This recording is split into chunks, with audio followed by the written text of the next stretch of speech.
अशोका कौन था? उसने बौद्ध धर्म क्यों अपनाया? अशोका ने कलिंग पर हमला क्यों किया? भारत में बौद्ध धर्म का पतन क्यों हुआ? क्या बौद्ध धर्म सनातन धर्म से ही निकला?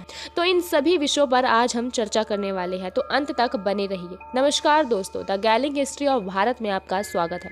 चलिए शुरू करते हैं। सम्राट अशोक, जिन्हें हर कोई जानता है, यह द ग्रेट मौर्य साम्राज्य के तीसरे राजा थे। इनका जन्म 304 ईसा पूर्व पाटलिपुत्र में हुआ था। इनके पिता का नाम महाराज बिंदुसार और माता का नाम सुब्द्रंगी। 260 ईसा पूर्व इन्होंने कलिंग साम्राज्य के खिलाफ एक अभियान चलाया जिसमें बहुत खून खराबा हुआ, जिसके बाद वे गलानी से भर गए और पश्चाताप करने के लिए बुद्ध शरण में चले गए। लेकिन अधिकांश लोग ये मानते हैं कि वे अपने पिता बिंदुसार के 100 पुत्रों में से एक थे, लेकिन 100 पुत्रों की कहानी विद्वानों ने खारिज कर दी है। स्पष्ट किया है कि वे 4 भाइयों में से एक। ये भी लिखा है कि सम्राट अशोक को सत्ता संभालने की संभावना बहुत कम थी, क्योंकि उन्हें उनके पिता नापसंद करते थे। सम्राट अशोक जहाँ जहाँ गए वहाँ उन्होंने अपना साम्राज्य स्थापित किया और अशोक स्तंभ बनवाए, लेकिन मध्यकाल में मुगलों ने इसे ध्वस्त करवा दिया। इसके अलावा उन्होंने 84,000 स्तूपों का भी निर्माण करवाया। भारतीय इतिहास में कलिंग के युद्ध का एक प्रमुख स्थान है। इस युद्ध में सबसे ज्यादा खून खराबा हुआ। यह युद्ध सम्राट अशोक और राजा अनंत पद्मनाभ के बीच 262 ईसा पूर्व में कलिंग, जो आज के समय में ओडिशा में है, वहां अपने साम्राज्य में मिला लिया और बुद्ध धर्म को अपनाकर शांति का मार्ग चुना। वैसे तो सम्राट अशोक के इष्ट देव शिव है, लेकिन उस वक्त बौद्ध धर्म अपने चरम पर था, तो उन्होंने वही रास्ता अपनाया। दोस्तों, अब बात आती है कि बौद्ध धर्म विलुप्त क्यों हुआ। बौद्ध धर्म का उत्थान जितना शीघ्रता से हुआ, उतना ही शीघ्रता से इसका पतन हुआ। इस धर्म का इतना अधिक पतन हुआ कि यह भारत से ही विलुप्त हो गया। इसके पतन होने के कई कारण सामने आते हैं।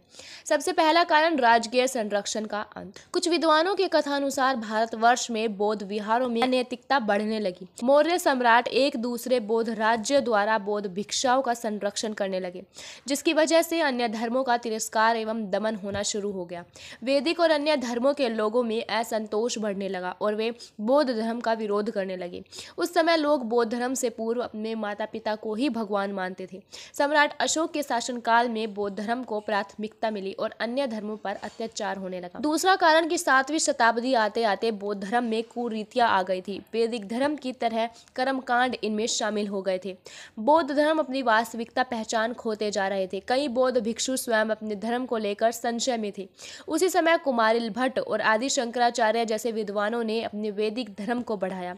आदि शंकराचार्य ने शास्त्रार्थ में बौद्ध भिक्षुओं और मठाधीशों को पराजित कर अपना अनुयायी बनाया। फिर इन्हीं बौद्ध मठों से वैदिक धर्मों का प्रसार भी होने लगा। अन्य धर्मों और संप्रदायों के लोगों को दर्शन एवं परंपराओं को मान्यता दी जाने लगी।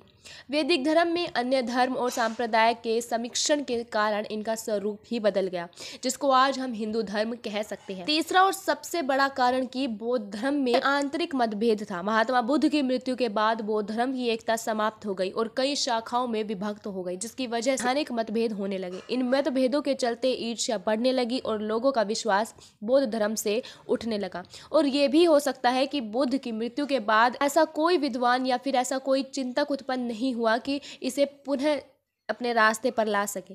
परिणाम स्वरूप बौद्ध धर्म में दोष आने लगा, जो बढ़ते ही गए, जिनमें सुधार करने का किसी ने प्रयत्न नहीं किया। 8वीं शताब्दी से 12वीं शताब्दी तक भारत का कुछ भाग राजपूत राजाओं के अधिकार में आया, जिन्हें युद्ध और रक्तपात में आनंद मिलता था, जिसकी वजह से किसी ने बौद्ध धर्म को प्रोत्साहित नहीं किया और बौद्ध धर्म धीरे धीरे लुप्त हो गया।